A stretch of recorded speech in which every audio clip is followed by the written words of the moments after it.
Ladies and gentlemen, let me ask you this. How many times have you found yourself lying awake at night, replaying his words, questioning his silence, trying to figure out what game he's playing with your heart? One day he's hot, the next he's cold, and you're left wondering if you're the problem. But hear me now, you are not the problem, you are the prize. And the moment you stop chasing, stop decoding, and start standing in your worth, his games collapse. Because the only real way to win against a man who plays games is to refuse to play at all.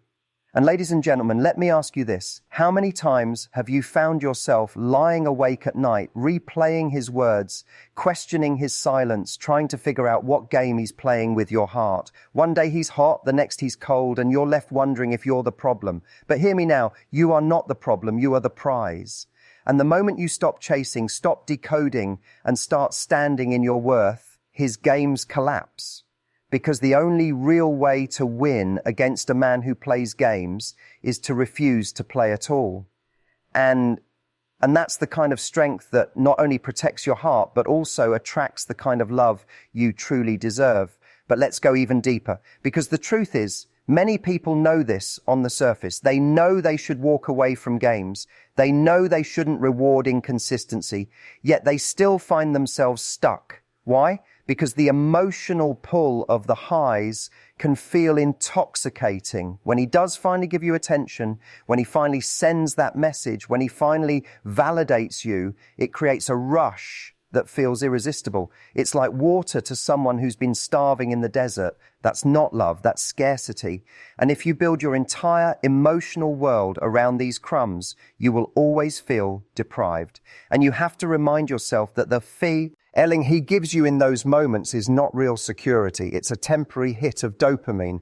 And you don't want a relationship that feels like an addiction where you're constantly waiting for your next fix. You want a relationship that feels steady, where you're fulfilled, where your happiness isn't dependent on someone deciding to show up only when it's convenient for them.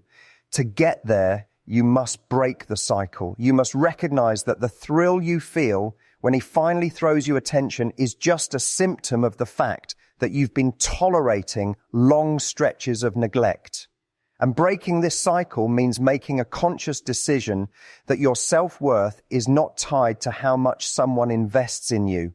It means realizing that your value doesn't fluctuate based on his attention span. It means understanding that you were valuable before he came into the picture, you're valuable while he's here, and you'll still be valuable long after he's gone. When you ground yourself in that truth, his games lose their grip on you. They stop feeling like a test you have to pass and start looking like what they really are, a waste of time. And one of the most powerful ways to handle a game player is by setting unshakable standards.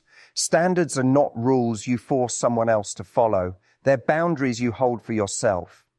A standard says, if you want access to my time, my energy, and my heart, this is the minimum I accept.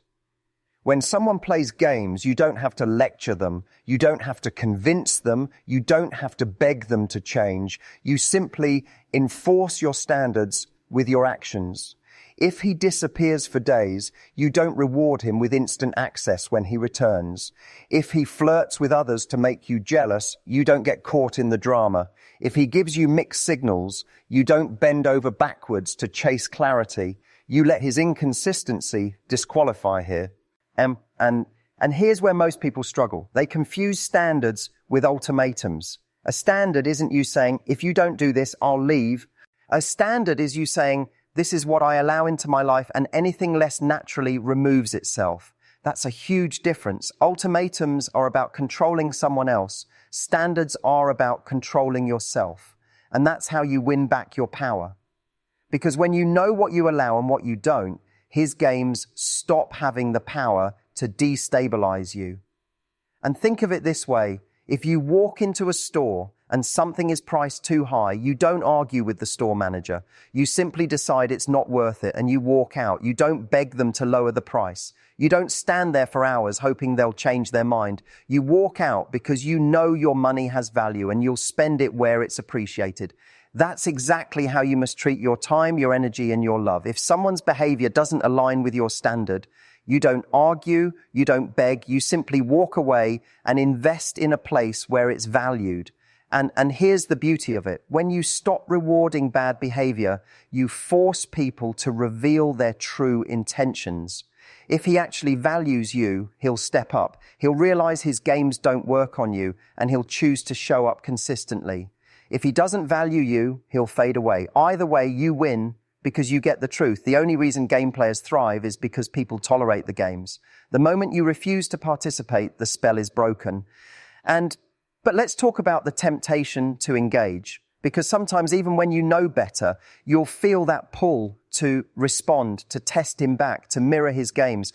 Maybe you think, if he's going to play, I'll play too. But here's the danger in that. You're lowering yourself to his level. You're now investing in the same toxic cycle he created. You're not standing in your power. You're reacting to his chaos. And when you mirror his behavior, you get him exactly what he wants, a partner in the game. The true power move is not to outplay him, it's to stop playing altogether. And I want you to think about this. When you engage in games, your focus shifts from building a connection to winning a battle. But love is not about outsmarting someone, it's about growing together. The minute you catch yourself thinking, how do I win this, instead of how do I build something real, you've already lost, because you've traded authenticity for strategy. The real strength is in walking away from battles that don't deserve your energy. And handling someone who plays games also requires emotional maturity. That means you don't lash out, you don't try to get revenge, you don't explode when he pulls away. You remain calm, composed, and centered, because emotional control is power. The moment he sees that his silence doesn't shake you, his inconsistency doesn't rattle you, and his drama doesn't consume you, he loses control of the narrative. He realizes that his attempts to destabilize you don't work. And that's when HA standard is you saying, this is what I allow into my life, and anything less naturally removes itself. That's a huge difference. Ultimatums are about controlling someone else. Standards are about controlling yourself, and that's how you win back your power. Because when you know what you allow and what you don't, his games stop having the power to destabilize you. And think of it this way, if you walk into a store and something is priced too high, you don't argue with the store manager. You simply decide it's not worth it and you walk out. You don't beg them to lower the price. You don't stand there for hours hoping they'll change their mind. You walk out because you know your money has value and you'll spend it where it's appreciated. That's exactly how you must treat your time, your energy, and your love. If someone's behavior doesn't align with your standard, you don't argue, you don't beg. You simply walk away and invest in a place where it's valued. And here's the beauty of it. When you stop roll, because the truth is nothing makes a game player more powerless than realizing you're too busy loving your life to care about his tactics. And so you don't just stop rewarding the behavior, you outgrow it. You evolve past the point where games even appeal to you. You stop feeling drawn to inconsistency, and instead you feel turned off by it. You reach a place where stability, clarity, and honesty are the only things that attract you. And that shift is when your love life changes forever. Because suddenly your standards are so high that anyone who isn't real, anyone who isn't consistent, anyone who isn't willing to give their best, doesn't even register on your radar. And then here's what's incredible. When you live like that, the right people can't help but be drawn to you. Your strength becomes magnetic. Your refusal to play games becomes a filter that repels the wrong ones and attracts the right ones. You won't need to chase, beg, or prove yourself. You'll simply be, and the right man will recognize it. And would you like me to continue building part 3 with another 1,000 words from this exact point so the flow stays seamless? And here's what's incredible. When you live like that, the right people can't help but be drawn to you. Your strength becomes magnetic.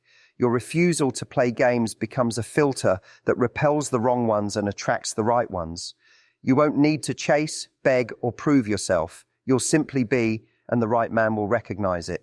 But let's peel back another layer, because often when someone plays games, it triggers our own insecurities. Maybe it makes you question your worth. Maybe you start wondering, Am I not enough? Did I do something wrong? Is there something about me that makes him keep pulling away? That's exactly why these games can be so damaging. They plant seeds of self-doubt. Yet the truth is, his behavior says no thing about your worth. It says everything about his immaturity, his lack of clarity, and his inability to show up as a consistent partner. What he does is a reflection of him, not a verdict on you. And you must stop personalizing his actions. If he disappears for days, that's not a reflection of your value. It's a reflection of his inability to maintain communication. If he tries to make you jealous, it's not because you're lacking, it's because he doesn't know how to create connection without causing insecurity. If he plays hot and cold, it's not because you're unworthy, it's because he hasn't learned what real intimacy looks like. When you stop internalizing his games, you stop giving them power over your self-esteem. And this is why emotional detachment is so powerful. Detachment doesn't mean you don't care. It means you care about yourself enough not to let someone else's behavior dictate your peace. You can enjoy someone's company, you can feel attracted, but you don't let it define you. You can say, I'm interested in you, but if you're not consistent, I won't invest further. That's not coldness, that's strength. That's you refusing to gamble your emotions on someone who hasn't proven they deserve them. And here's a truth few people talk about. Sometimes the only reason a guy keeps playing games is because it keeps working. If he knows you'll always be there when he comes back, why would he change? If he knows you'll always forgive inconsistency, why would he bother to be consistent? If he knows his silence will make you chase harder, why would he give you clarity? The cycle continues because it's being rewarded. And the moment you stop rewarding it, the dynamic shifts completely.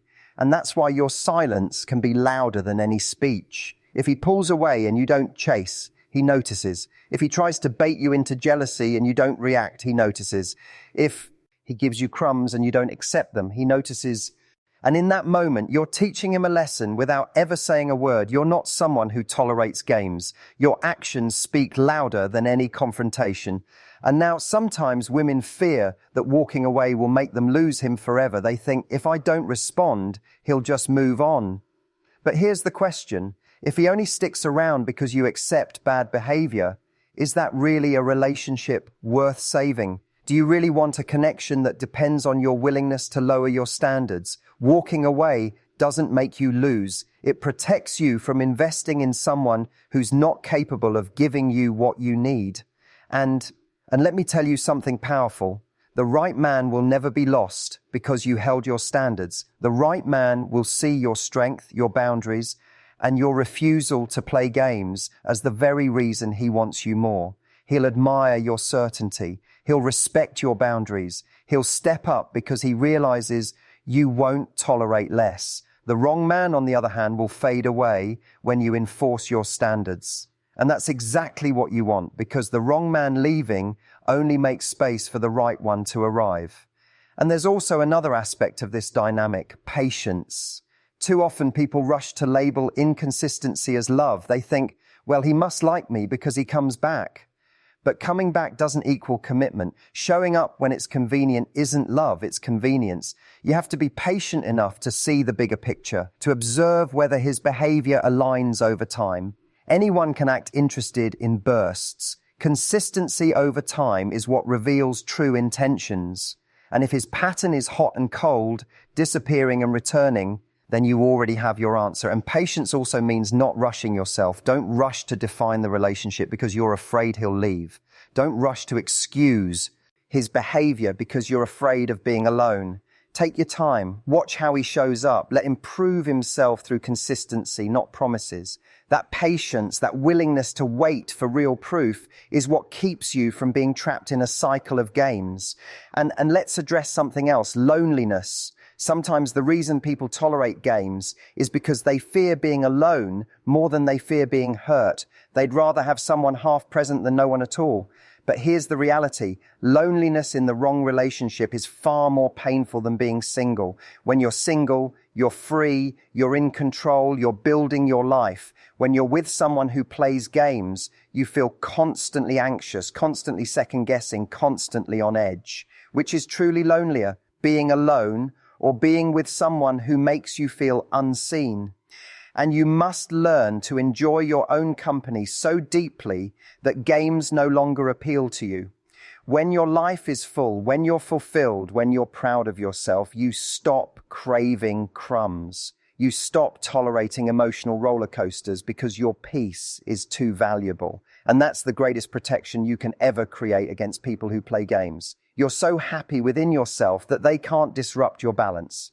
And think about how powerful that is. Imagine being so certain, so fulfilled, so confident that when someone tries to manipulate you, you don't even flinch. You don't take the bait. You don't engage in drama. You simply smile, step back, and keep living your life. That's the level of strength you're capable of reaching. And once you reach it, you'll find that most game players can't even approach you. They'll sense they can't shake you, and they'll move on to someone else who will play along. And at the end of the day, handling a guy who plays games is less about him and more about you. It's about how much you value yourself, how firm your standards are, how strong your boundaries are, and how much control you keep over your own emotions. You don't have to be harsh. You don't have to be cruel. You just have to be clear. Clear on what you want, clear on what you deserve, and clear on what you refuse to accept. And when you live from that clarity, games stop being tempting. They stop being confusing. They simply become irrelevant.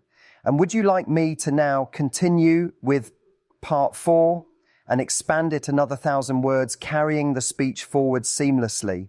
And at the end of the day, handling a guy who plays games is less about him and more about you. It's about how much you value yourself, how firm your standards are, how strong your boundaries are, and how much control you keep over your own emotions. You don't have to be harsh. You don't have to be cruel. You just have to be clear. Clear on what you want, clear on what you deserve, and clear on what you refuse to accept. And when you live from that clarity, games stop being tempting. They stop being confusing. They simply become irrelevant. And then this is where a profound shift happens. When you stop centering your decisions on what he's doing, you begin to center them on what you want. The focus shifts from why is he acting this way to is this what I want to invest in? That one question is enough to change your perspective completely. Because when you're no longer analyzing his actions, when you're no longer trying to crack the puzzle of his behavior, you free yourself from the mental prison of his games. You stop being a detective in someone else's story and become the author of your own. And imagine the freedom of that moment. Imagine waking up without the knot in your stomach, without the urge to check your phone, without the cycle of overthinking every little thing he said. Imagine how much mental space you'd regain if you stopped decoding and started deciding. That's the liberation that comes from stepping out of the game. You reclaim not only your time and energy, but also your peace. And let's be honest, peace is underrated. People talk about passion, excitement, butterflies, but what they forget is that those things mean very little if your peace is constantly disturbed. Peace is the foundation of love. Peace is what allows intimacy to grow. Peace is what gives you the safety to be vulnerable and the trust to build something real. Without peace, there is only chaos. And a man who plays games thrives on chaos. When you choose peace, you choose to remove yourself from the arena where he operates best. But choosing peace isn't passive. It requires courage. It takes courage to walk away from someone you're attracted to.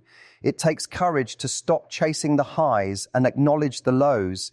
It takes courage to say, I want more, and risk being alone until more arrives. Courage is the bridge between knowing your worth and living it. And every time you choose courage over comfort, you strengthen that bridge. And now think about this. When someone plays games, they're essentially saying, my comfort matters more than your clarity. My ego matters more than your peace. And when you keep engaging, you're agreeing to those terms. But the moment you say, no, my clarity matters, my peace matters, my self-worth matters, you flip the script. You refuse to accept the role of a pawn in someone else's game. You step into the role of queen on your own board.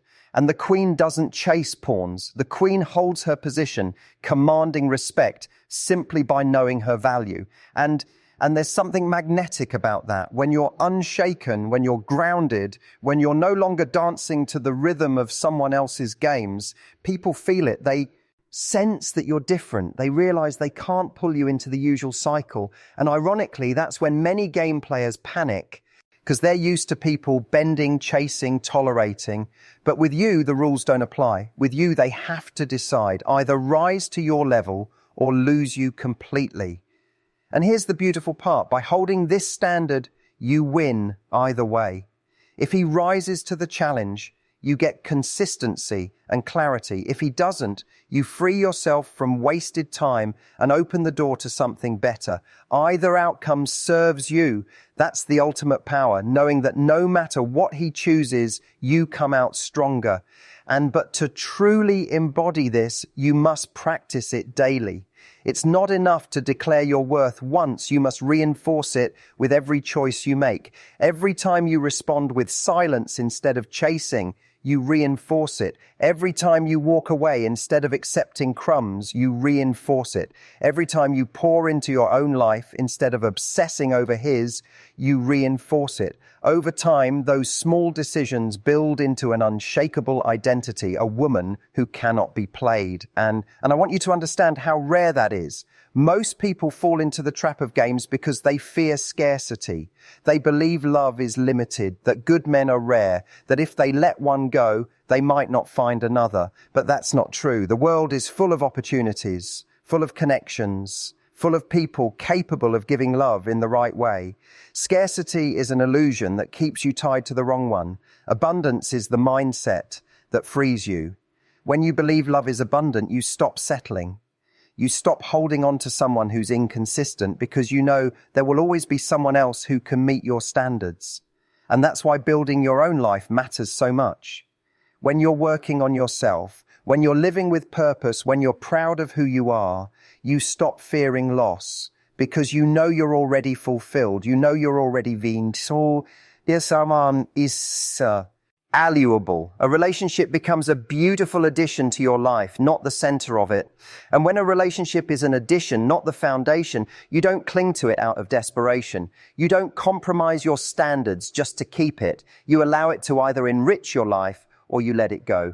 And think about how liberating that is. No more begging, no more waiting by the phone, no more trying to prove your worth. Just you living fully and allowing someone to join you only if they enhance what you've already built. That's how you handle someone who plays games. You stop needing them to validate you. You stop needing them to complete you. You stop needing them to give you what you can already give yourself: love, peace, fulfillment, and joy. And then once you embody that, his games won't even touch you. You'll see them clearly, but they'll look silly. They'll look childish. They'll look unworthy of your time. Because when you're standing tall in your worth, crumbs don't tempt you. Confusion doesn't intrigue you. Hot and cold doesn't feel like passion. It feels like chaos. And you'll choose calm over chaos every time.